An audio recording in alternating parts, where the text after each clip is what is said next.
À la une de cette édition d'information, développement des marchés agricoles, le gouvernement nippon accorde un don d'1,350 milliard de francs CFA au Cameroun.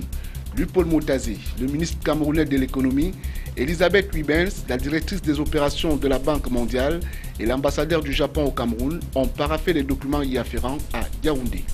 31e édition de la Journée internationale de la femme, les préparatifs gagnent en intensité. Les femmes remettent au goût du jour la lancinante question de l'égalité de genre avec pour point focal la parité sur le plan de la redistribution des postes au sein des administrations publiques et privées ainsi qu'au Parlement. Voilà pour les titres. Mesdames, Messieurs, bonsoir et bienvenue au journal. De l'économie à l'ouverture de cette édition avec la signature de l'accord de don japonais dédié au financement de la composante nutrition au sein du projet d'investissement et le développement des marchés agricoles qui s'est déroulé le 4 mars dernier à Yaoundé. Lupaul Moutazé, le ministre camerounais de l'économie, Elisabeth Wibens, la directrice des opérations de la Banque mondiale et l'ambassadeur du Japon au Cameroun ont paraphé les documents y afférents. Les détails avec Salmon Foué, Marcel Vondor-Abeng et Colin Bekatal pour le récit. Éliminer complètement la faim au Cameroun à l'horizon 2030. C'est l'ambition du gouvernement et de ses partenaires au développement au nombre desquels le Japon qui met à la disposition du Cameroun une enveloppe d'un montant d'environ 1,350 milliard de francs CFA pour le financement du volet nutrition du projet d'investissement et de développement des marchés agricoles, le PIDMA. Ce don japonais aidera au financement des sous-projets agricoles sensibles à la nutrition portés par les coopératives dans 35 bassins agricoles retenus pour un accent prioritaire sur les technologies réductrices de la pénibilité au travail des femmes, l'appui au système sémencier à travers la promotion de l'utilisation des variétés améliorées biofortifiées de manioc, des céréales et d'autres spéculations d'intérêt nutritionnel à l'exemple des fruits et des légumineuses. Parce que la nutrition est encore un problème assez grave au Cameroun, surtout dans certaines régions. Et c'est un problème qu'il faut combattre à partir de différents secteurs, y compris le secteur de l'agriculture. Et comme vous le savez, le PIDMA appuie les chaînes de valeur pour la cultivation du manioc, du sorgho et du maïs. Et donc ce don du gouvernement du Japon appuiera le PIDMA à introduire les variétés de maïs et de manioc qui sont beaucoup plus nutritionnelles. Très important pour le pays.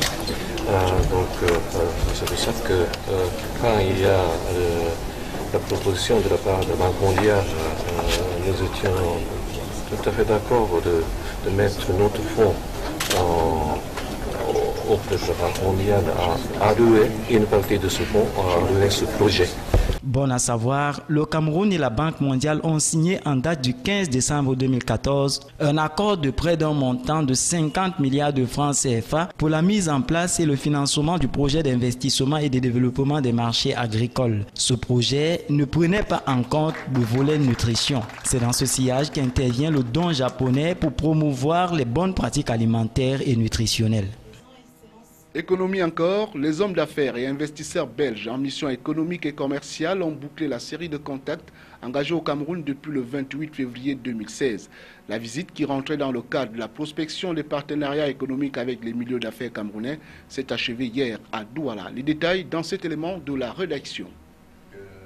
Il n'y avait pas mieux que Douala pour boucler la série de contacts entamés au Cameroun le 29 février dernier par la soixantaine d'hommes d'affaires et d'investisseurs belges. La mission économique et commerciale belge a dans un premier temps pris attache avec le gouvernement camerounais et les institutions internationales basées à Yaoundé avant de mettre le cap sur Douala, question d'échanger avec des opérateurs économiques camerounais. Voilà qui explique la tenue ce 4 mars à Douala de cette rencontre business to business entre les hommes d'affaires belges et ceux du Cameroun. La conférence de presse qui s'en est suivie a permis aux hommes des médias locaux d'en savoir plus. On a rencontré beaucoup de gens, beaucoup d'hommes d'affaires qui sont très entreprenantes, qui ont vraiment la volonté de faire progresser leur business et la plupart des membres de notre délégation étaient très contents de la qualité professionnelle des gens qu'ils ont rencontrés. Il y a aussi des gens dans la délégation, dans par exemple le secteur de l'énergie, qui considèrent un investissement dans le Cameroun comme possible. Il y en a d'autres qui veulent faire le commerce avec les producteurs camerounais. Notre mission a été très diversifiée. Il y avait de très différents secteurs de l'économie présents dans la délégation. L'objectif de ces rencontres élargies aux villes de Douala et Kribi était de nouer des contacts d'affaires avec les secteurs publics et privés. Le séjour de la mission économique et commerciale belge a été meublé par des séminaires sur l'environnement et les opportunités d'affaires au Cameroun, des rencontres B2B, des visites d'entreprise et des fois l'exposition des produits made in Cameroun. Tout autre chose à présent, Habitat 3. L'Afrique prépare sa participation à la 3e conférence des Nations Unies sur le logement et le développement urbain durable qui se tiendra du 17 au 20 octobre 2016 à Quito en Équateur sur le thème « Le développement durable, l'avenir de l'urbanisation ». Reportage. Au Nigeria, le ministre Jean-Claude Mbouentou a participé à 2 importantes réunions.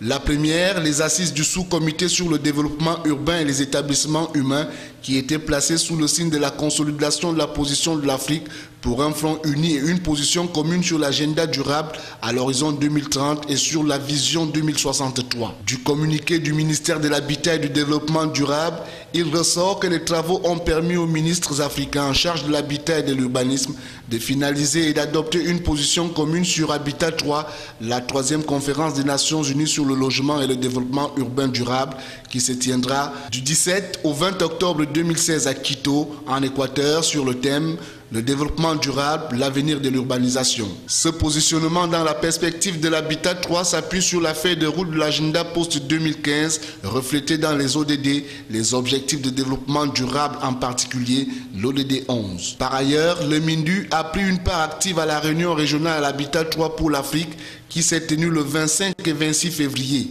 Réunion qui a donné l'opportunité aux participants d'alimenter la réflexion sur la préparation du nouvel agenda urbain adopté à Quito et sur l'opportunité et les défis de l'urbanisation. Bien plus, les participants auront souligné la nécessité d'une approche holistique intégrée pour une transformation structurelle et durable des villes africaines. Rappelons que le sous-secrétaire général de l'ONU, directeur exécutif d'ONU Habitat, le programme des Nations Unies pour les établissements humains, vient d'effectuer une visite de travail de 3 jours au Cameroun.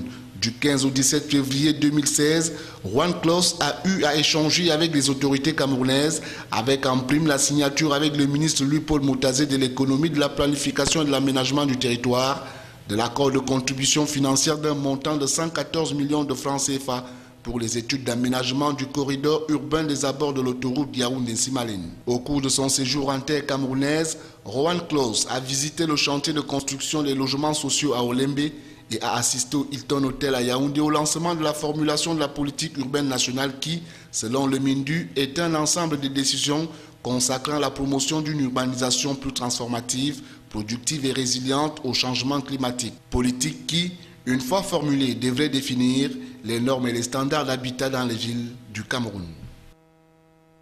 La suite du journal, 31e édition de la Journée internationale de la femme, les préparatifs gagnent en intensité. À l'éducation de base, le déploiement des femmes a surtout tourné ce week-end autour des tables rondes organisées par les dames de ce département ministériel à la faveur de la 31e édition de la Journée internationale de la femme qui se célèbre donc mardi prochain. Des détails avec Salmon Foué, Marcel Vondraben et Colin Bekatal pour le récit.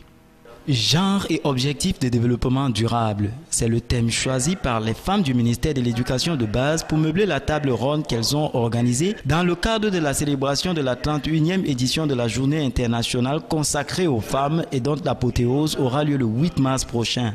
De cette activité présidée par Miss Pa Itoé, inspecteur général de l'éducation, il ressort que l'approche genre est une réalité qu'il convient de consolider au ministère de l'Éducation de base.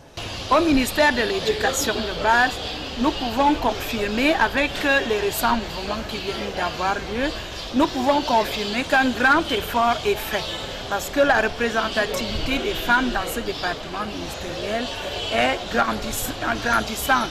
Du sommet jusqu'à la base. Donc il y a une réelle satisfaction.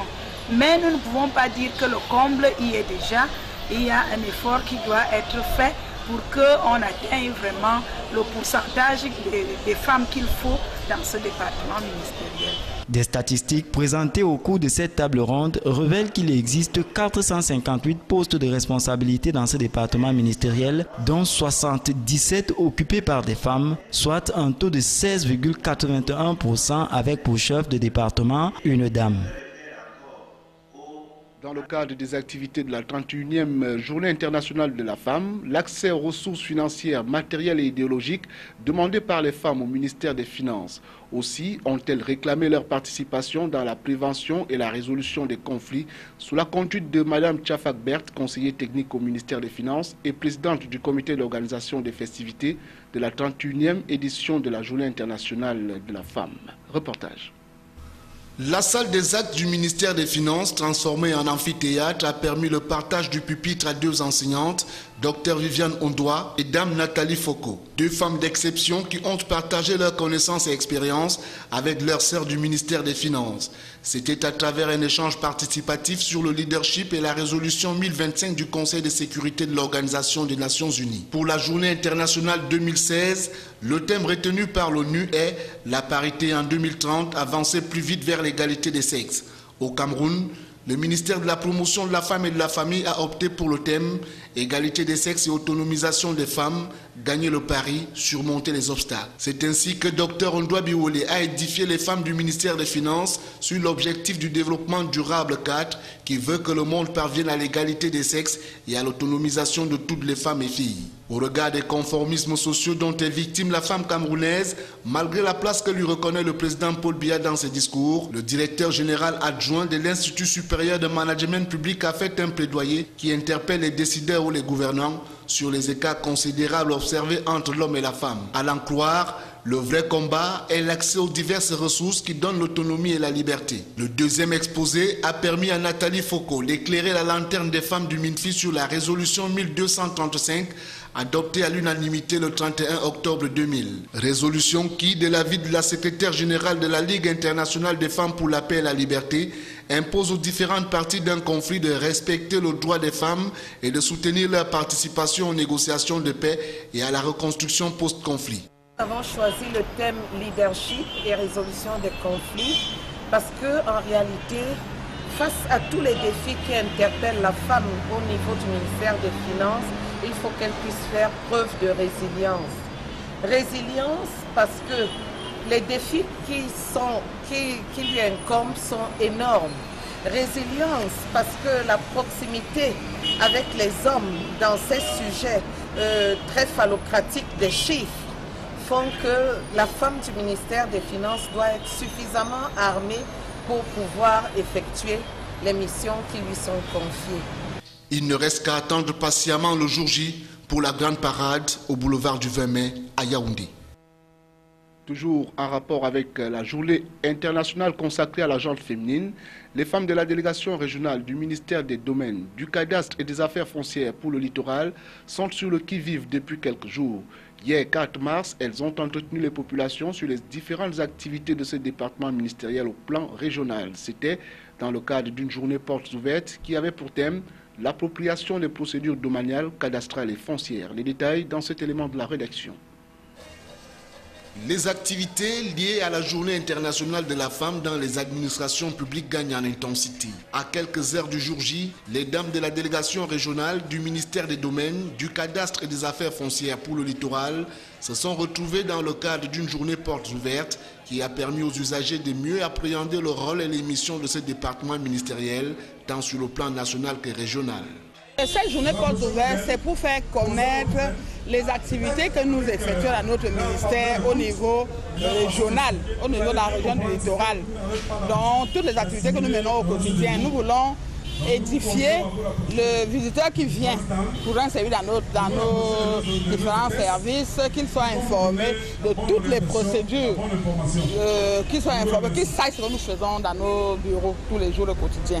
Outre le thème retenu cette année, à savoir égalité des sexes et autonomisation des femmes, gagner le pari, surmonter les obstacles, le ministère des Domaines, du Cadastre et des Affaires foncières, dans un souci d'harmonisation et de vulgarisation de ses activités, en a formulé une thématique portant sur l'appropriation des procédures domaniales, cadastrales et foncières. Un thème loin de laisser indifférents les usagers. Le thème, c'est l'appropriation des procédures domaniales, cadastrales et foncières. C'est le thème choisi par notre ministère et puis c'est le thème que nous avons développé, que nous sommes en train de développer au cours de cette journée porte ouverte de notre délégation régionale du littoral. Il ne reste qu'à attendre le 8 mars, jour de la grande parade, à la place de la Besséké à Douala. Voici à présent l'essentiel de l'actualité internationale de ce samedi 5 mars. C'est avec nos confrères de l'AFP. Gaz lacrymogène, canon à eau et tirs de balles à caoutchouc. La police turque a dispersé samedi des manifestants devant le journal d'opposition Zaman. Le quotidien, hostile au président Recep Erdogan, avait été placé la veille sous tutelle par une décision de justice. Une nouvelle vague de répression envers les médias en Turquie qui inquiète l'Union européenne et les États-Unis. Plus d'1 million de signatures. 2 semaines après son lancement, la pétition en ligne contre le projet de loi El Khomri sur la réforme du droit du travail a battu tous les records. Lancée par des militants associatifs et syndicalistes, notamment Caroline de Haas, cette pétition, intitulée « Loi travail non merci », demande à la ministre du Travail, Myriam El Khomri, de renoncer à ce projet de loi. Neige, verglas, risque d'avalanche, mise en garde par Météo France, en particulier dans les Alpes, où il a beaucoup neigé la nuit dernière et ce matin. Des conditions climatiques qui risquent de rendre difficiles les derniers gros retours des vacances de février de la zone C, Paris et Toulouse. Après 4 reports, la fusée Falcon 9 décolle avec succès de Cap Canaveral en Floride pour placer un satellite de communication en orbite. La récupération de l'étage principal, réutilisable, est par contre un échec. Il s'est finalement écrasé sur une barge au large de la Floride. Jean-François Maillet, sénateur Les Républicains, a reçu samedi le prix du macho de l'année, une récompense décernée par l'association féministe Les Chiennes de Garde, pour avoir dit en 2015 que les femmes sont quand même là pour faire des enfants. C'est cette phrase qui vaut au sénateur de l'Indre de remporter le 8e prix macho à quelques jours de la Journée internationale des droits des femmes. Et voilà qui met un terme à cette édition d'information. Et merci à vous de nous avoir accordé votre préférence. Bonsoir. Thank you.